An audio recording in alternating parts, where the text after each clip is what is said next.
That's a fact. And no matter how unachievable that goal or dream might be, if you keep practicing and keep working towards it, one day you get very close. So what? Nobody cares. Train harder.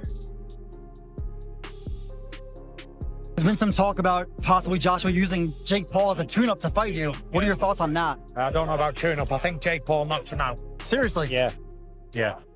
Jake Paul is now training under the guidance of Tyson Fury. As he prepares for his showdown with Anthony Joshua, Fury insists Jake has moved much closer to his long-term goals and sees this upcoming fight as one of the biggest steps of his career. He believes Paul will push himself relentlessly and calls the matchup a 50-50th fight, arguing that Jake is no longer the YouTube novice people remember. He now enters the ring with genuine ambition and intent. And even if you don't actually achieve the biggest target in your life, you might get close to it, so it's definitely worth pursuing. But someone who doesn't have goals and doesn't have a target. Paul is going all in on this camp, declaring that one day he will become a world champion. He's working harder than ever, tightening his discipline, sharpening his conditioning, and aggressively improving his weaknesses. Jake believes consistent effort will eventually elevate him, proving he's more than a celebrity dabbling in boxing. Not be treated like I'm Jake Paul or a famous person. No, like they treat me like I'm trying to become a world champion, which is exactly the case.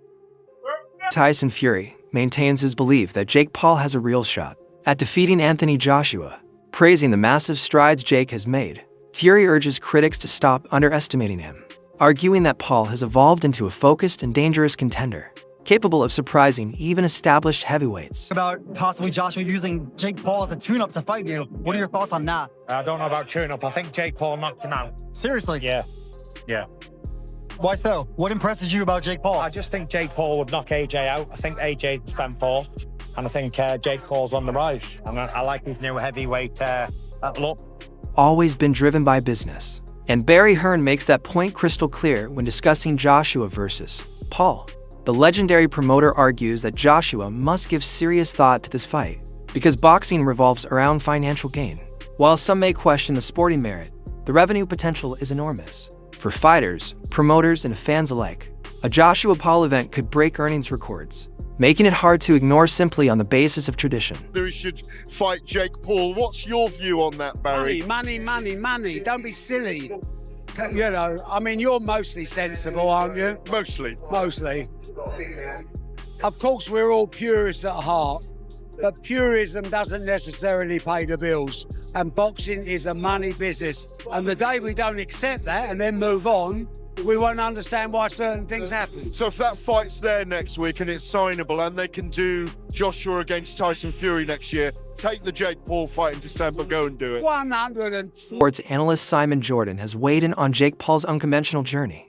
He emphasizes how unusual it is for a YouTuber to transition into boxing and challenge elite-level athletes without going through the amateur ranks or the slow, structured path typical in the sport. This disruption to boxing's traditional system has drawn both jealousy and criticism, raising debates about respect, legitimacy, and whether this approach can truly endure. 6. As a boxing purist, it doesn't sit well, but as a normal working class lad, I've been asked by builders, would you fight Jake Paul for 5 million quid? I never got 5 million quid for fighting anyone else in a fight, so it's the silliest question in the world. I've been retired 7 years, I'm still very confident. If you give me 3 weeks to get off the couch, I'll probably still beat him with one hand. It's not, he's not a good fighter, so it's not even being disrespectful to him. As a YouTuber, as a presenter in what he does, he blows me out the water. That's his line of work, but you're stepping into boxing, another profession. Now, to call her like Canelo out, I think is disrespectful. To call Anthony Joshua out is lunacy, but we know why it's happening and why he does it. Forget Jake Paul. Forget Jake Paul. A lot of tickets. Paul. I mean, Jake Paul's going to do what Jake Paul does. But Anthony Joshua, and with respect to you and what you did and didn't earn in your career, Anthony Joshua has earned a king's ransom. Yeah. So he doesn't need to be fiddled with this, does he? Yeah. No, he doesn't. But again, all I keep seeing from people out there is, when is enough? And I get that. But when you're retired at 33, 34, and you've got to make that last, now you've got more experience than me in this, dealing with a lot of footballers in the past as well, and business people who have to make a certain amount of budget last. Fight pushback. Jake Paul has undeniably boosted the sport financially, handing multiple pro boxers the biggest paydays of their careers. But his behavior hasn't always won fans over. Paul frequently taunts and disrespects respected figures in the sport, stirring controversy that divides audiences. He brings massive attention and money. It challenges long-standing boxing culture, creating a love him or hate him dynamic across the industry. Want to fight Anthony Joshua exclusive because I know that I will. I'm so sorry for my English, but I have to. See, Jake Paul does lots of good things. He has a camp for kids where he, I guess, gives training and coaching and gloves and environment for kids in Puerto Rico. He helped lots of boxers to get the bigger purse than they deserve. He has done some good things. But, and you are kind of trying to be on his side, but then he says something like that. Like, you almost are on his side, and then he says, I want to fight Anthony Joshua and Canelo at the same night or whatever.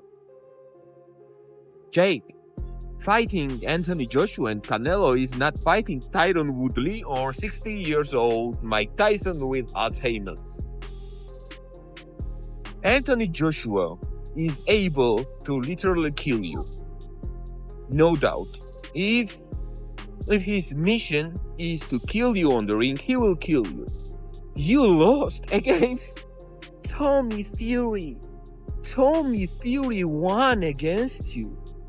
What Anthony Joshua? What Canelo, my friend? Canelo, you would need the liver replacement after Canelo fight. I promise you. I don't know.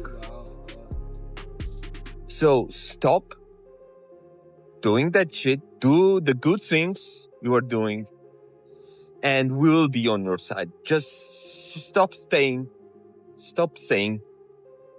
crazy shit. Looking ahead to Joshua versus Paul, the discussion goes well beyond financial hype.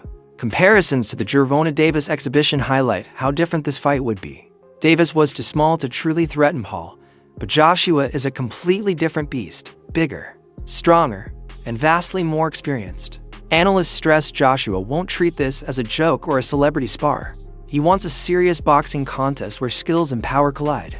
For him, this is a fight with real consequences, not entertainment fluff. Fight one, yes, that's the former heavyweight champ. Why is he fighting Jake Paul? And two, why is Jake Paul putting his health and well-being on the line? Because someone asked me on Twitter, wait, if Jake Paul gets knocked out, will his career be over? Buddy, his life may be over if he gets knocked out by AJ, because that dude put Francis Ngannou flat on his back, and I had never seen Francis Ngannou hurt before. Again, it's boxing, not MMA. Jake has a little more experience, but we're talking about a massive size difference. AJ's still relatively young and still relatively got something left in the tank, and he's only fought the world-class guys for the last 10 years. This would be Jake's not only hardest fight, most dangerous fight of his career. If Jake is doing this, it could signal the last one. I'm not even joking. This could signal Jake being like, I'm having one more of these and I'm out. Because where do you go from Anthony Joshua? We'll get into that part in a second, but the Netflix thing. We know that Anthony Joshua is an exclusive fighter to DAZN. Eddie Hearn has stated that multiple times. AJ, I'm pretty sure, even has a piece of DAZN. I could be wrong about that, but he signed a mega deal years ago with them. So for this fight to take place on Netflix would mean DAZN would say, you can have one of our biggest cash draws, and maybe in a revenue share thing, or maybe Netflix pays them some money, but you can have our biggest cash draw and we don't have an affiliation with it. That seems a bit unrealistic. But having said that, this isn't a report from anybody in the camp. This is not MVP saying it. This is not Eddie Hearn saying it. This is Mike Coppinger, who I guess has talked to people in the camp. But an independent source saying that they are finalizing a deal. Not that they're in talks. They are finalizing a deal. So this is, again, we're talking 1 yard line, first and goal.